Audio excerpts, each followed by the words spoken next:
ពេលនេះសឺជាចាស់នៅខុនយ៉ាងបានយកដៃមកខាងបាំងមេឃអស់ហើយបើកុំតែនៅដៃខ្ញុំមានរូបមន្តនោះទៀតគឺត្រូវគេសម្លាប់ចោលបាត់ហើយរឿងមួយនេះអូបណ្ណាកាន់តែយូរកាន់តែមិនល្អចំពោះពួកយើងម្យ៉ាងទៀតថ្ងៃនេះគេបាននិយាយថាចង់តែងរូបមន្តមួយនេះពីខ្ញុំហើយ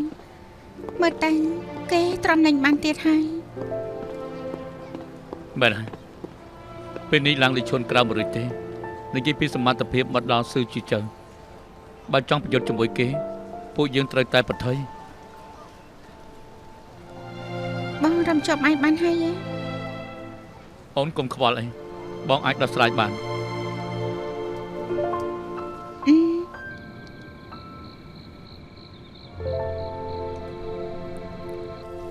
ជប់ជ្រះហើយឯងមកទីនេះធ្វើអីខ្ញុំមកមើលសភៅបញ្ជីមើលថាមិនក៏ឡើងលេខឈុនអាចខាតដល់ដំណាក់កាលនេះបងមានឯងមើលដែរទេបងប្រុស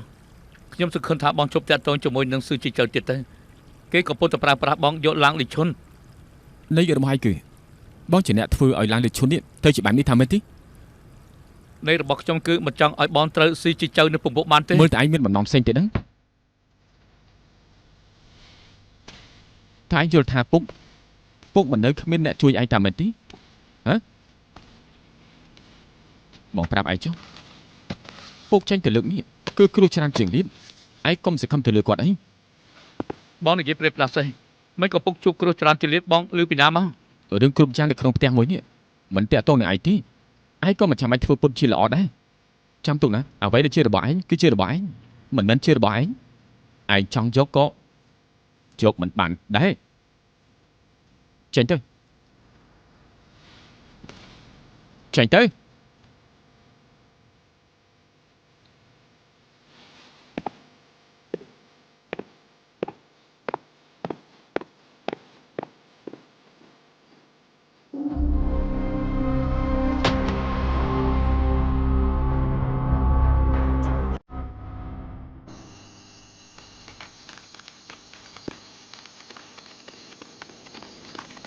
លោកចាស់ត្រូវការសម្រាប់បផ្លែទីលោកចាស់មិនបាច់ទេខ្ញុំខ្លាចគ្រូច្រើនជាងលៀបបងប្អូនពួកគេមិនមែនជាដៃគូរបស់ស៊ីជាចៅទេលោកម្ចាស់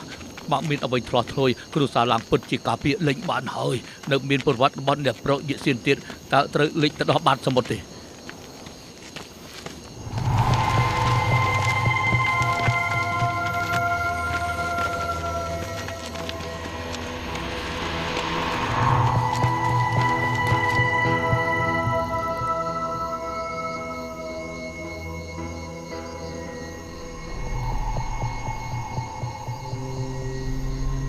បាញ់ទៅ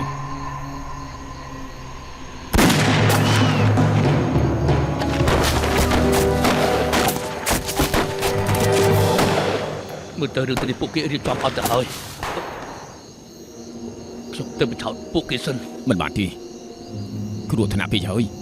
លោកចាស់មកដល់ពេលនេះហើយពួកយើងគ្មានជំរឿទៀតទេមិនបានទេឯងដើរតាមខ្ញុំមួយជីវិតហើយខ្ញុំក៏មិនអាចទុកឯងចោលដែរ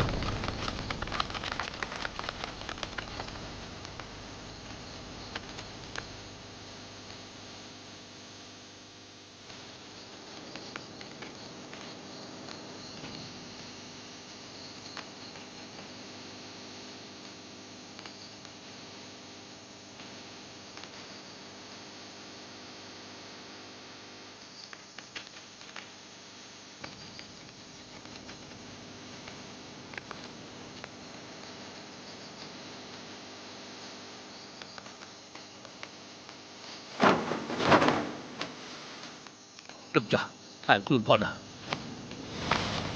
ពូឈៀវចាំដល់ឆ្លើខណោលឿនតាមភ្លាមលឿនទៅខាងនោះលឿនខណោជប់លៀមលឿនជប់លៀមជប់លៀមលឿនខណោ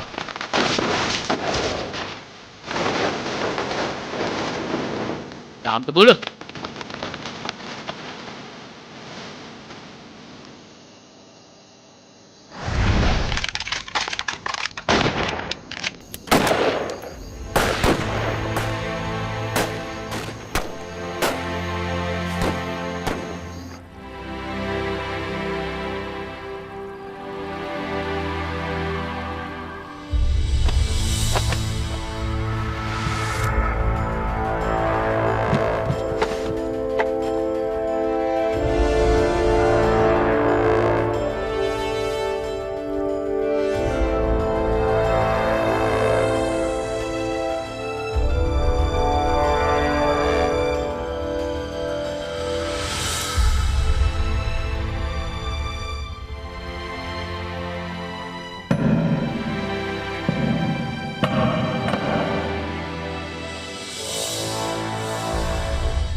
ឡានស៊ឺនៀនស្លាប់បាត់ទៅហើយឡាងលីឈុននៅតែសបកទៅទេលោកតកែសឿលើកនេះលោកទុកថាអាចដេកលក់ស្រួលហើយ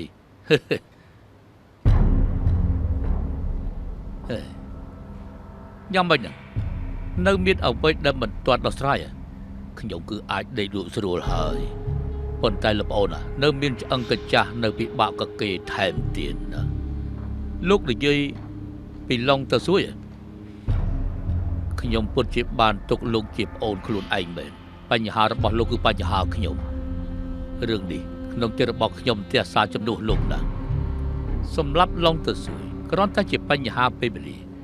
ពេលនេះនាយរងមកបានទិញក្បាលកូនចៅរបស់គេដែលនៅឯជ័យក្រុងនោះបានហើយពេលនេះគេត្រូវកូនចៅក្បត់ទាំងអស់នោះជាសត្វដែលនៅក្នុងអន្ទាក់របស់ខ្ញុំលោកប្អូនគឺពេញចិត្តនឹងឥទ្ធិពលរបស់ឯងណាស់បំណងដែលខ្ញុំបោះបង់ឡុងទៅសួយគឺមកសហការជាមួយឯងនោះគោលដៅពួកយើងដូចគ្នាបោះលោកតកែស៊ឺពួកយើងសហការគ្នារីករាយចឹងសូមជូនឲ្យលោកប្អូនទទួលបានជ័យជំនះជាមុនឡោប៉ុន្តែតកែស៊ឺឡាងស៊ឺនៀនគឺស្លាប់បាត់ទៅហើយអញ្ចឹងកូនប្រុសទាំងពីរនាក់របស់ពួកគេតើពួកយើងត្រូវមានកូនប្រុសពីរនាក់នោះទើបល្អនេះហៅថាក្រុមនឹងកុកទៅដើមគ្នាអ្នកនេសាទចាំទទួលផលចាំពួកគេប្រកួតរបួសទាំងសងខាងចាំលោកដៃចេញទៅឡាងលីឈុនប្រកាសជារបស់លោកតកែស៊ឺខ្លាំងមែនលោកតកែស៊ឺខ្ញុំសូមសរសើរលោកទៅសួយស្លាប់បាត់ហើយក្រុមខុនយ៉ាងគឺជារបស់យើងទាំងពីរនាក់មក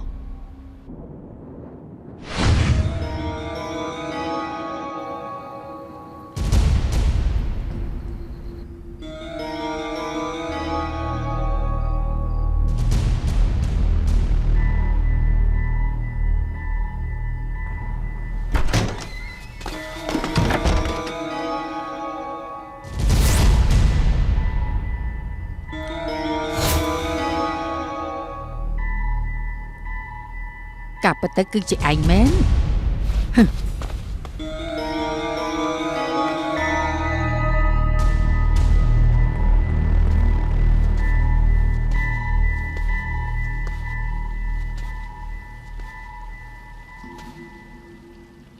យប់ជ្រៅទៅហើយឯងស្លៀកពាក់ខោអាវបែបនេះចេញទៅប្រភេទគេអញ្ចឹងបានជាយើងយល់ថានៅក្នុងផ្ទះមួយនេះមានខ្មោចយើងសង្ស័យឯងយូរហើយហេតុអីបានជាឯងចង់ធ្វើរឿងថោកទាបបែបនេះ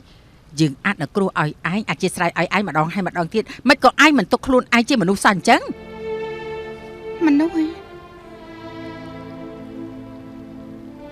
ខ្ញុំនៅគ្រួសារឡើងមានអ្នកណាទុកខ្ញុំជាមនុស្សដែរទេខ្ញុំអាយុ12ឆ្នាំក៏រៀបការចូលក្នុងគ្រួសារឡើងយាយសៀនក៏ស្លាប់បាត់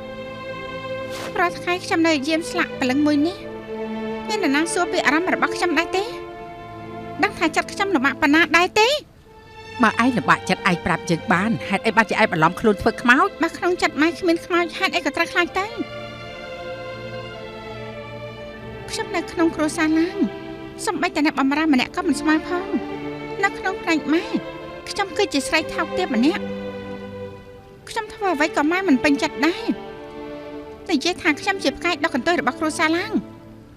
នៅក្នុងផ្ទះមួយនេះមានតែយាយសៀនទេ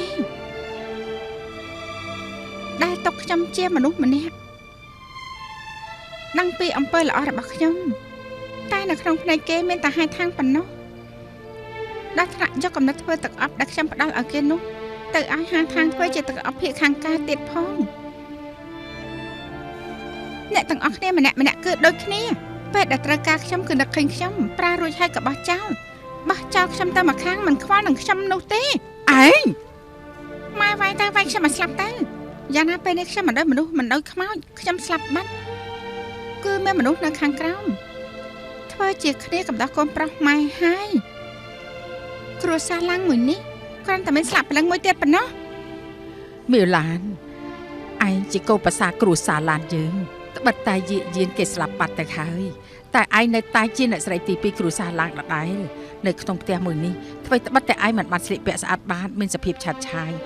ឯងក៏មានអាហារ3ពេលឆ្អែតពោះមានឋានៈខ្ពង់ខ្ពស់ដែរឯងបង្ករឿងនៅក្នុងផ្ទះបែបនេះតើឯងចង់បានអីទៅ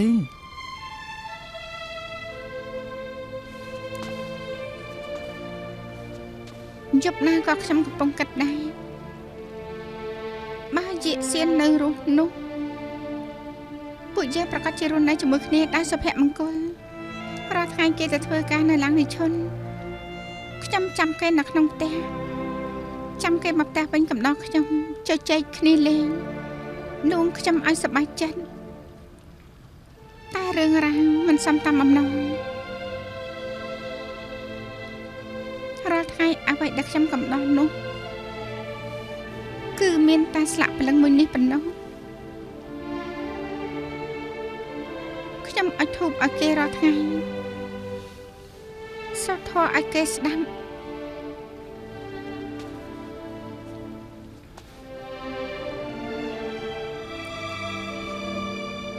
មនុស្សស្រីដូចជាខ្ញុំអញ្ចឹង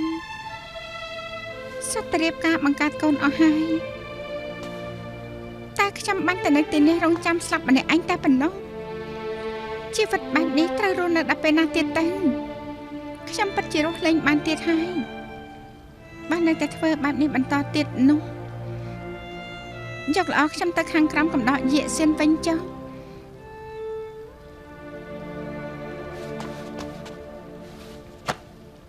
ខ្ញុំធ្វើជាមនុស្សឬក៏ខ្មោចទុកឲ្យលោកស្រីជាអ្នកសម្រេចទៅចុះលោកស្រីចង់ឲ្យខ្ញុំធ្វើជាមនុស្សគឺឲ្យខ្ញុំចាក់ចេញពីគ្រួសារទៅបើលោកស្រីចង់ឲ្យខ្ញុំធ្វើជាខ្មោចអញ្ចឹងពេលនេះខ្ញុំនឹងស្លាប់ចំពោះមុខលោកស្រីទៅខាងក្រោមកំដរយាកសៀនភ្លាម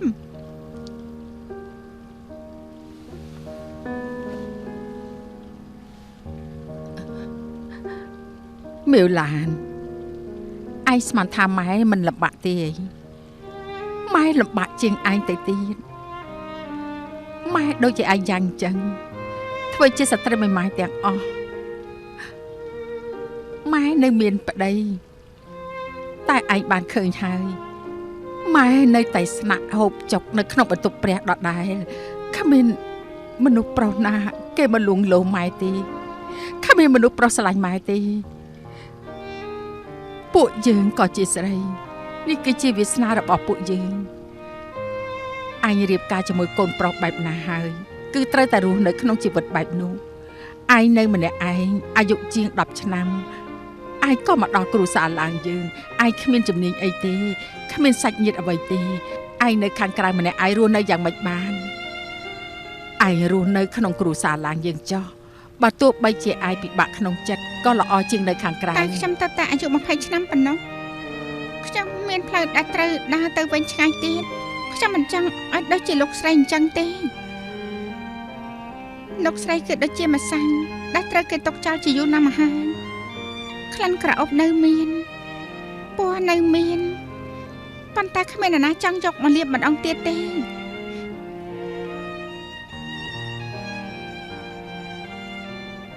លោកស្រីដោះលែងខ្ញុំទៅ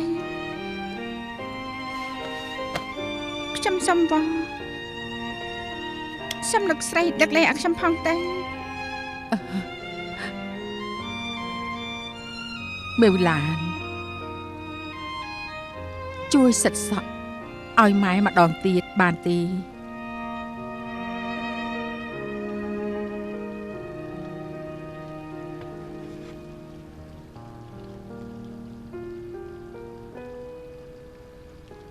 ម្ដាយកូនពួកយើងគ្មានមនោសញ្ចេតនាក៏មាននិស្ស័យដែរពីមុនម៉ែអាក្រក់ចំពោះឯងម៉ែសង្ឃឹមថាឯងអាចស្របតាមបំណងរបស់ម៉ែបានយល់ពីចរិតរបស់ម៉ែថ្មីត្បិតតែច្រើនឆ្នាំមកនេះពួកយើងមានការប៉ះទង្គិចគ្នាច្រើនដងតែបាននិយាយឲ្យអស់ទៅនៅក្នុងគ្រួសារមួយនេះមានតែឯងហើយនឹងម៉ែទេដែលនិយាយគ្នាច្រើនជាងគេឯងនិយាយថាម៉ែជាមនុស្សសោះកក្រោះគ្មានមេត្តា តែមនុស្សមិនមែនជារុក្ខជាតិទេរស់នៅជាមួយគ្នាអស់ជាច្រើនឆ្នាំមកនេះម៉ែចាប់អារម្មណ៍ឯងមករហូតតើមាននៅក្បែរខ្លួនម៉ែដែរទេរាល់ថ្ងៃម៉ែបើកភ្នែកឡើងរឿងទី1ដែលម៉ែគិតគឺមីវឡានបាត់ទៅណាពេលណាគេអាចមករកម៉ែទៅតាមពិតនៅក្នុងផ្ទះមួយនេះម៉ែដូចឯងចឹងមនុស្សដែលនិយាយនៅក្នុងចិត្តនោះគឺគ្មានទេម៉ែបែរជាយកភាពសំបំណងចេះកំហឹងទៅលើឯងជាច្រើនឆ្នាំមកនេះឯងគ្មានពាក្យត្អូញត្អែទេក្នុងចិត្តម៉ែដឹងច្បាស់ណាស់តែឯងមិនដឹងថាម៉ែពិបាកចិត្តប៉ុណ្ណានោះទេគឺម៉ែមិនគិតដល់អារម្មណ៍របស់ឯងគឺម៉ែធ្វើឲ្យឯងអស់សង្ឃឹមគឺម៉ែធ្វើខុសហើយមីវឡានម៉ែមិនគប្បីចំពោះឯង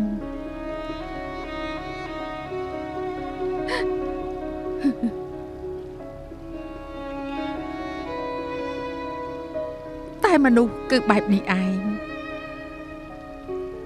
តែងតែមើលស្រាលអ្វីនៅចំពោះមុខដល់ពេលចុងក្រោយ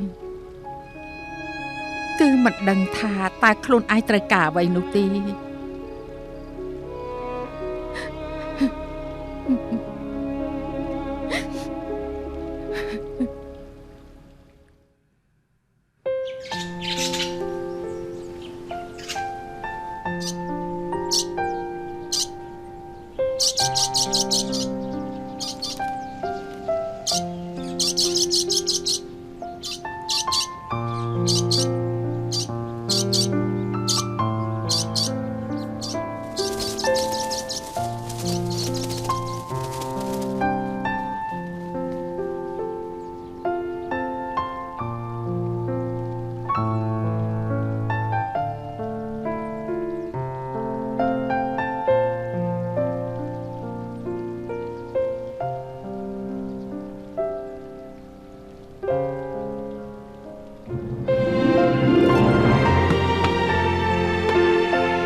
មិនក៏ឯងមិនតន់ចេញមកអញ្ចឹង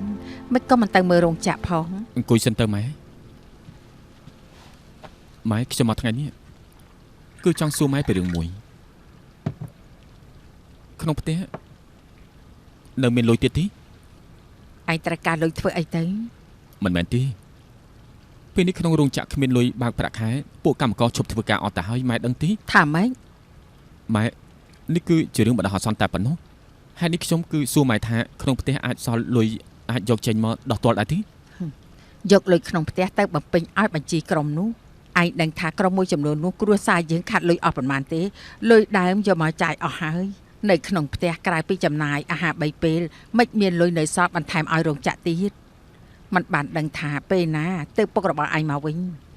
ស៊ឺជីចៅมันបានឲ្យថ្លៃតំណែងមកឯងទេពួកយើងយកតំណែងឲ្យគេបន្តិចនោះទេឲ្យហើយម៉ែក៏មិនមែនមិនដឹងនោះដែរថ្មីនេះទីផ្សារមិនសូវល្អលក់មិនដាច់ទេម្យ៉ាងទៀតលុយនេះក៏មិនប្រមាណដែរថាម៉េចពេលនោះឯងប្រាប់ម៉ែថាតំណែងទាំងនោះគឺចេញពីក្នុងដៃស៊ឺជីចៅគ្រប់គ្រាន់ឲ្យពួកយើងបង្វិលមួយរយៈអ្វីហៅថាមិនមែនជាលុយប៉ុន្មានទៅតាមមានរឿងអីកាត់ឡើងប្រាប់ម៉ែតាមត្រង់មកខ្ញុំនិយាយនេះសុទ្ធតែជាការពិតម៉ែមិនក៏ម៉ែចាប់ផ្ដើមសង្ស័យខ្ញុំទៀតហើយឯងប្រកាសជាត្រូវស៊ីជីចឹកបោកប្រាស់ឯងហើយបញ្ជីនោះឯងយកចេញមកឲ្យយិសៀនមើលឲ្យគេមើលធ្វើអីទៅគេចេះស្អីទៅខ្ញុំឆ្ងល់ខ្លាំងណាស់ ម៉ែមិនក៏ម៉ែម្នាក់សុទ្ធតែមិនព្រមជឿខ្ញុំអញ្ចឹង ជាមីងឯងត្រូវប្រយ័ត្នពីស៊ីជីជើផងគ្រួសារយើងគ្មានសល់អ្វីដែលយកទៅបន្ថែមនៅខាងក្រៅទៀតទេ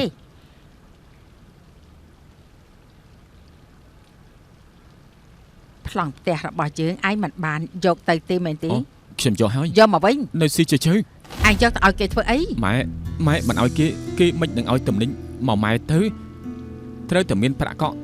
ម៉ែទុកចិត្តចុះនេះគ្រាន់តែជាការបញ្ចាំបដោះសន្នតែប៉ុណ្ណោះទេ កូនបំផ្លាញឯងនេះយកល្អឯងយកភ្លើងដុតផ្ទះនេះចោលតែម្ដងទៅពុកឯងមកវិញម៉ែបកស្រាយប្រាប់គេយ៉ាងម៉េច ម៉ែខ្ញុំគឺទាល់ច្រកហើយទើបធ្វើបែបនេះបើមិនហៅមួយជំហានទេគឺចាប់ឲ្យស៊ីជើកំពុងតែជួយពួកយើង នេះល្ងីល្ងើមែន ខ្ញុំល្ងីល្ងើថាមែនទេ មិនចាំបាច់និយាយច្រើនទេឯងឆាប់យកប្លង់ផ្ទះមកឲ្យម៉ែវិញ លោកពូ ហ៎យ៉ាមិញយ៉ាងមិនដែរ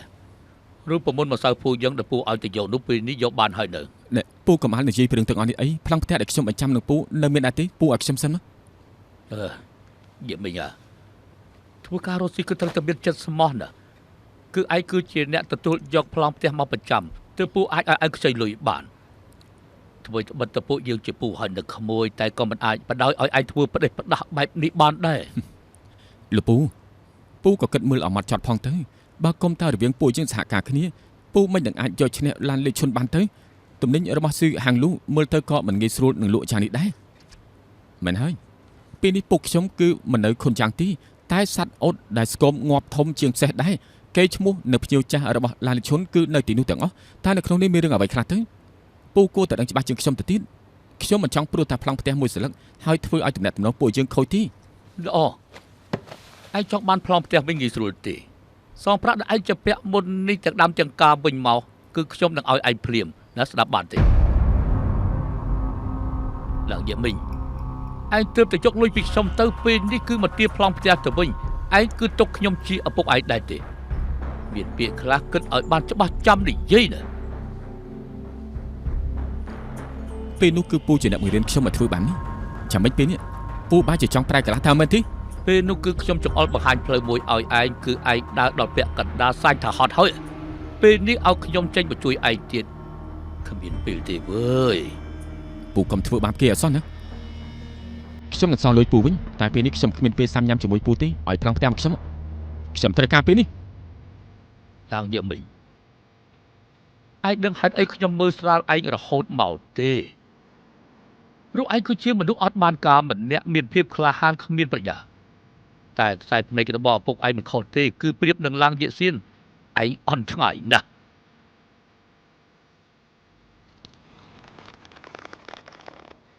ល្អណាស់ស៊ីជឿជើអញ្ចឹងពួកយើងចាំតែមើលទៅ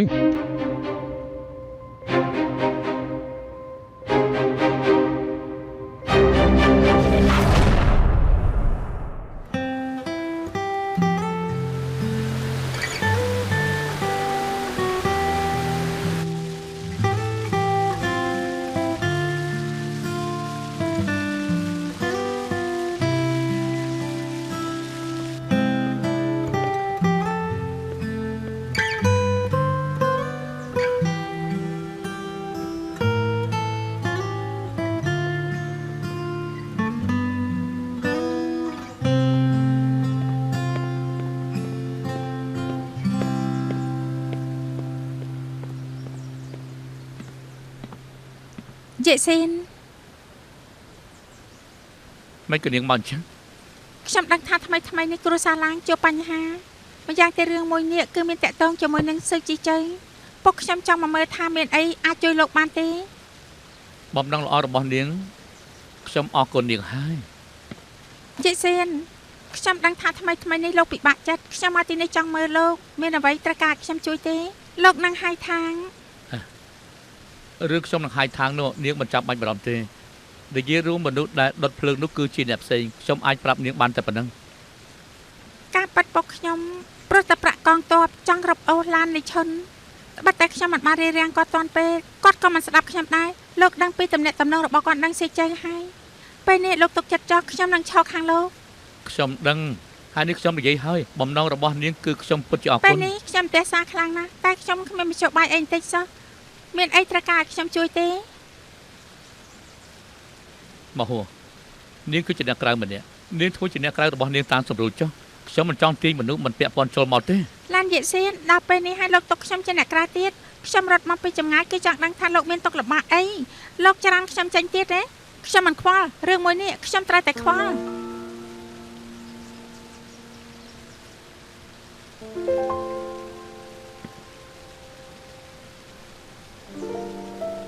អញ្ចឹងនាងជួយខ្ញុំរឿងមួយ រឿងអីទៅ ដើមឡើយរឿងមួយនេះគឺមិនតាក់ទងនាងទេខ្ញុំក៏មិនចង់ឲ្យនាងចូលមកពាក់ព័ន្ធគ្នាដែរតែពេលនេះពេលវេលាបន្តិចញ៉ុចខ្ញុំពិតជាមិនដឹងគួរទៅរកអ្នកណាទេ មិនក៏លោករដែបរដប់ម្លេះឆាប់និយាយមក ពេលដែលពុកខ្ញុំចាក់ចេញបានបកគោរឿងមួយឲ្យខ្ញុំរឿងនេះរៀបចំរួចទៅហើយនៅខ្វះលុយមួយចំនួន ខ្វះប៉ុន្មានទៅ 50000 50000នេះមិនមែនចំនួនតិចតួចទេណា មែនហើយមកហួរ អេឲ្យតែលោកនិយាយខ្ញុំប្រកាសជាអាចធ្វើបានជឿខ្ញុំទៅ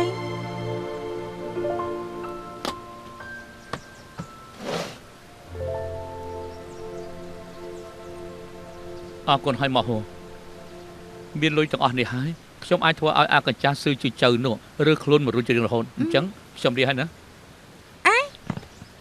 រឿងលុយខ្ញុំជួយលោករួចហើយអញ្ចឹងលោកត្រូវសន្យាខ្ញុំរឿងមួយ ល្អរឿងអីទៅ ខ្ញុំបានស្រឡាញ់លោកយូរយ៉ាងនេះទៅហើយលោកថើបខ្ញុំមួយមក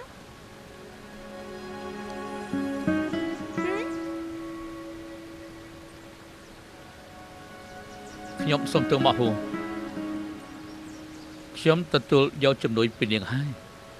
មិនបញ្ជាក់ថាអាចដាក់ទានស្នេហារបស់ខ្ញុំបានទេម្យ៉ាងទៀត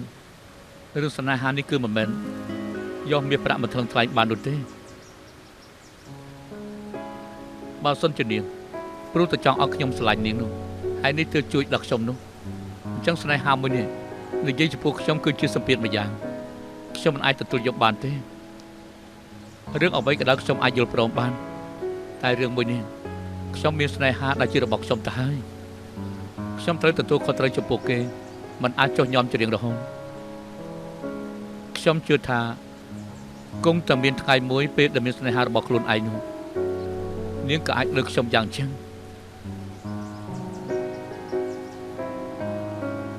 ពិតជាត្រូវអរគុណដែលមានទឹកចិត្តចំពោះខ្ញុំបែបនេះតែខ្ញុំមិនអាចក្បត់នឹងចិត្តរបស់ខ្លួនឯងបាននោះទេ ពេលដែលលោកនិយាយមិញនេះធ្វើឲ្យខ្ញុំយល់ថាខ្លួនឯងកាលពីមុនក្មេងខ្ចីណាស់តែមិនមែនល្ងងខ្លៅទេរឿងគ្រប់យ៉ាងដែលខ្ញុំបានធ្វើដើម្បីលោកខ្ញុំមិនស្ដាយក្រោយភាពស្មោះត្រង់របស់លោកចំពោះស្នេហាធ្វើឲ្យខ្ញុំរអៀលខ្លួនខ្លាំងណាស់តែខ្ញុំក៏រៀនចេះធ្វើឲ្យខ្លួនឯងរឹងមាំបានដែរអរគុណហើយណាយិសៀន អញ្ចឹងថ្ងៃក្រោយក្រៅពីឈិញហើយនោះខ្ញុំនឹងមានប្អូនស្រីល្អម្នាក់ទៀត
អរគុណបងយិសៀន អ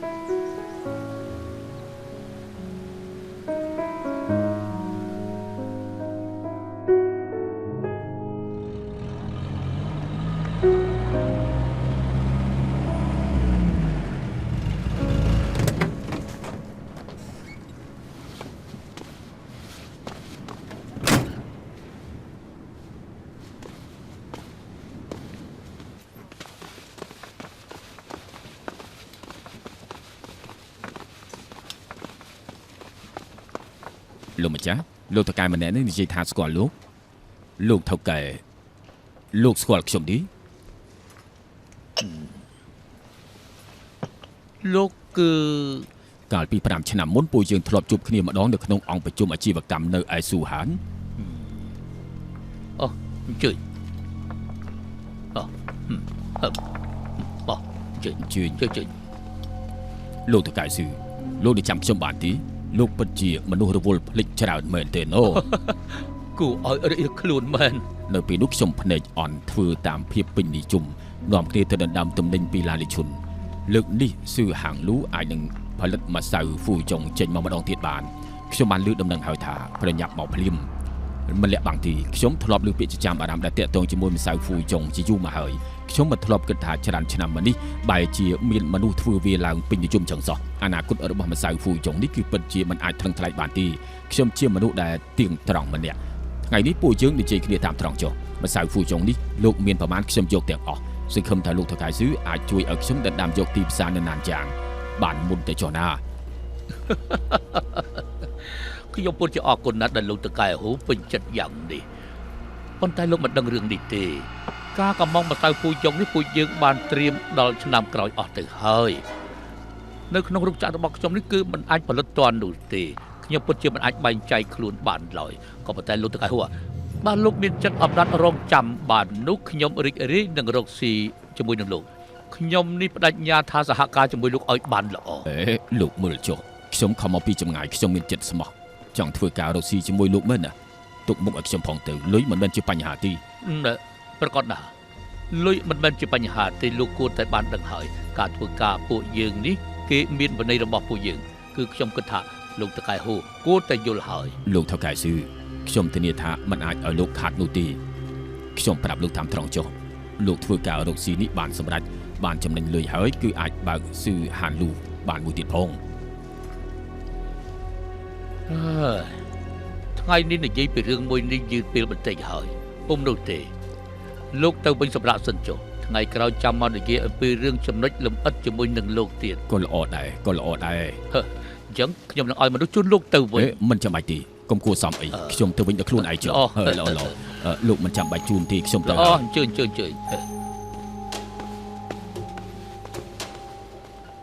នេះកាហូ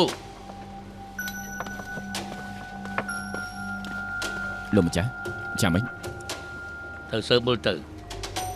លោកតកែហ៊ូម្នាក់នេះមានប្រវត្តិយ៉ាងម៉េចអញ្ជើញគួយលោកអំប្រុសលើកនេះគឺត្រូវអរគុណដល់លោកអ៊ំហើយក ុំគួរសមអីខ្ញុំនៅពុកឯងជាមិត្តដ៏ល្អនឹងគ្នានេះគឺជាកម្លាំងបន្តិចបន្តួចដែលខ្ញុំអាចជួយបាន យ៉ាងម៉េចស៊ឺជាចៅនោះជឿហើយដែរ ស៊ីជីជើម្នាក់នេះពិតជាល្បិចកលច្រើនមែនគេបានស៊ើបពីរឿងរបស់ខ្ញុំទាំងមុនទាំងក្រោយបានច្បាស់លាស់ណាស់ពេលនេះខ្ញុំបារម្ភខ្លាចរឿងពួកយើងធ្វើមកចត់យ៉ាងណាក៏ខ្ញុំមិនអាចការពារល្បិចកលរបស់ស៊ីជីជើបានដែរបើគេមានចិត្តដែលចង់ស៊ើបពេលវេលាជាមួយគ្នាទៀតខ្លាចក្រែងតែរឿងនេះពិបាកនឹងចាត់ការខ្លាំងណាស់ខ្ញុំក៏មិនអាចទុកចិត្តបានដែរ រឿងនេះអ៊ំទុកចិត្តចុះតាំងពីដំបូងមកខ្ញុំមិនយល់ថាស៊ឺជាចៅគឺអាចជឿទៅលើមនុស្សដែលមិនធ្លាប់តាក់ទងគ្នាតទៅសោះហេតុ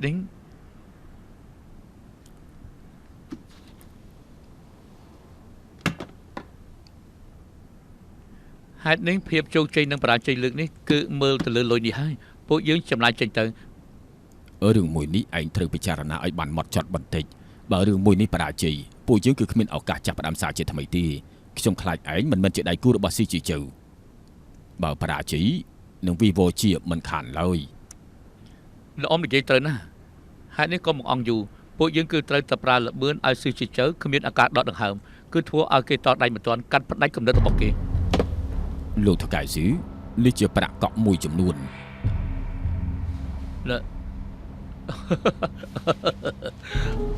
លោកតកែហ៊ូពួកយើងពិតជាជួបគ្នាយឺតពេលហើយលោកលើកដំណើរខ្ញុំយានាទោះបីជាខ្ញុំប៉ះពាល់ដល់មនុស្សទាំងអស់ក៏ខ្ញុំត្រូវតែទុកមុខឲ្យលោកតកែដែរប៉ុន្តែខ្ញុំពិតជាពិបាកខ្លាំងណាស់ណាម្សៅពូចុងលក់ដាច់ពេលនេះខ្វះខាតមនុស្សខ្ញុំក៏ពិបាកដែរតែបើសិនជាលោកតកែហ៊ូ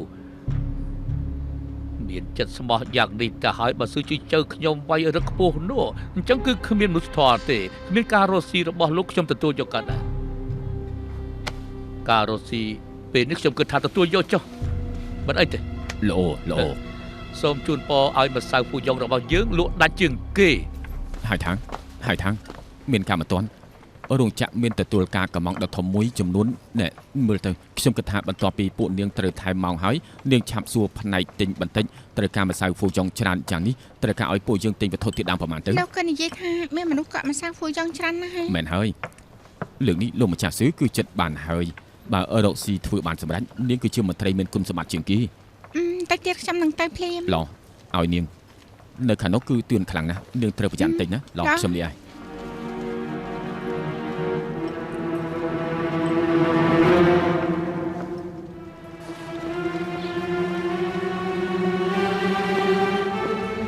យាយស៊ីន ហើយថាយ៉ាងម៉េចទើបតែខានជួបគ្នាមួយផ្លែតនឹងដល់បងហ៎ បងអាចត្រឹមត្រូវបន្តិចបាន ប ទេ ងត្រឹមត្រូវចំពោះអូនរហូតមក ខ្ញុំមកក៏ចង់សួរបងថាហេតុអីថ្ងៃនេះស៊ឺជាចៅទទួលបានការកម្មង់ម្សៅហ្វូយ៉ងច្រើនម្ល៉េះ លឿនយ៉ាងនេះអូនក៏ដឹងអំពីរឿងនេះហើយហ៎ចែកដាត់បងក៏ចង់ប្រាប់អូនដែរចាប់ពីថ្ងៃនេះទៅអូនឆាប់ចាក់ចែកទៅស៊ឺហាងលូធ្វើឲ្យស៊ឺជាចៅរកអូនមិនឃើញទៀតទេ ហេតុអីទៅ ព្រោះតែការកម្មង់នេះបងជាអ្នកធ្វើបងរកវិធីអាចកម្ចាត់គេបានមនុស្សស៊ឺជាចៅនេះលោភលន់មិនស្កប់គ្មានសច្ចធម៌តែទឹកអាចបណ្ដែតទុកបានក៏អាចបលិចបាននេះគឺជាចំណុចរបស់គេចែកដាន់ឲ្យបងប្រើប្រាស់បាន ហេតុនេះការកម្មង់មួយនេះគឺបងជាអ្នករកមនុស្សមកកម្មង់ ត្រូវហើយវត្ថុធាតុដើមផលិតម្សៅពូយ៉ងគឺមានតម្លៃខ្ពស់បើស៊ឺជាចៅទទួលយកការកម្មង់នេះគេចំណាយលុយទិញវត្ថុធាតុដើមតែអូនធ្លាប់ប្រាប់បងថារូបមន្តម្សៅពូយ៉ងមិនពេញលេញទេវត្ថុធាតុដើមដែលគេទិញគឺជាសម្រាមក្នុងដៃបន្ទាប់មកបងនឹងរកមនុស្សមួយក្រុមសម្ដែងល្ខោនមួយឆាកឲ្យគេដឹងអំពីការពិតមួយនេះ តែនៅក្នុងនេះក៏មានលេខកក់របស់បងដែរនេះគឺរបស់ទាំងសងខាងហើ មិន យ អាចទេលើកនេះស៊ឺជាចៅស្ទើរតែប្រើទ្រព្យសម្បត្តិរបស់គេទាំងអស់យកមកធ្វើផលិតផលមួយនេះតាមកិច្ចសន្យាបើគេផលិតទំនិញនេះបានទេតាមពេលកំណត់ឬក៏ផលិតទំនិញដែលមិនស្របតាមទំនំពរស៊ឺហាងលូគឺត្រូវតែសងប្រាក់ល្មើសកិច្ចសន្យាធំហើយនេះហើយលើកនេះគេប្រកាសជាត្រូវចាញ់មិនខាន យាយស៊ីនបងពិតជាមនុស្សពូកែម្នាក់មែន ស៊ឺជាចៅប្រើវិធីបែបនេះមិនដឹងថាចាត់ការឡើងលីឈុនប្រមាណដងទេបងធ្វើបែបនេះដើម្បីអូនដើម្បីបងប្រុសហើយដើម្បីគ្រួសារហើយបងក៏មិនអាចទ្រាំមើលបងប្រុសទៅស៊ឺជាចៅនោះប្រើប្រាស់ហើយកាន់តលងជ្រៅដល់ថ្នាក់បំផ្លាញឡើងលីឈុនទៀតផងហេតុនេះដើម្បីផ្ដួលគេនោះបងត្រូវធ្វើបែបនេះ ប៉ុន្តែពួកយើងអាចសម្រេចដែរទេ ពួកយើងប្រកាសជាអាចសម្រេចបានណា មកដល់ហើយលោកម្ចាស់ស៊ឺសូមលោកសញ្ញានៅខាងលើបន្តិច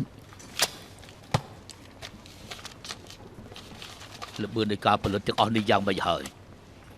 ដែលលើកិច្ចសន្យាពេលនេះគឺវេលាផលិតទំនិញគឺបានកំណត់ច្បាស់ហើយមិនអាចខកខានបានទេលើកនេះស៊ឺហាងលូយើងបានចំណាយដើមទុនច្រើនហើយបើមានបញ្ហាអីមនុស្សម្នាក់ដែលនៅក្នុងរោងចក្រគឺត្រូវរ៉ាប់រងហើយណា បាទលោកម្ចាស់វីវហើយក្នុងហាងមានភ្ញៀវជាច្រើនបើចង់បដូរទំនិញវិញថាម្សៅហ្វូយ៉ងមានបញ្ហាគឺជាការបោកប្រាស់ទាំងស្រុង នេះមិននឹងអាចទៅហើយខាងគឺបាននិយាយច្បាស់ហើយតើគេរករូបមន្តរបស់ពុកគេឃើញហើយមិននឹងអាចមានបញ្ហាតើរឿងនេះលេចលឺពីណាមកទៅឯណាគូហើយខាង ខ្ញុំមិនបានឃើញគេពេញមួយព្រឹកទៅហើយ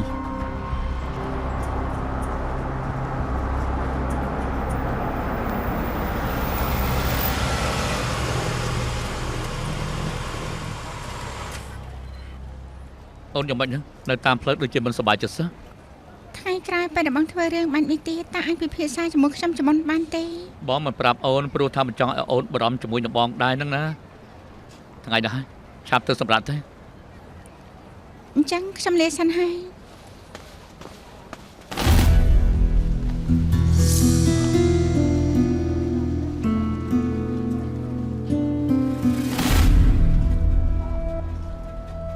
គ្មានអីទេគ្រាន់តែបណ្ដាច់ចិត្តពីអូនប៉ុណ្ណោះ បានហើយអញ្ចឹងខ្ញុំទៅហើយណាប្រយ័ត្នផង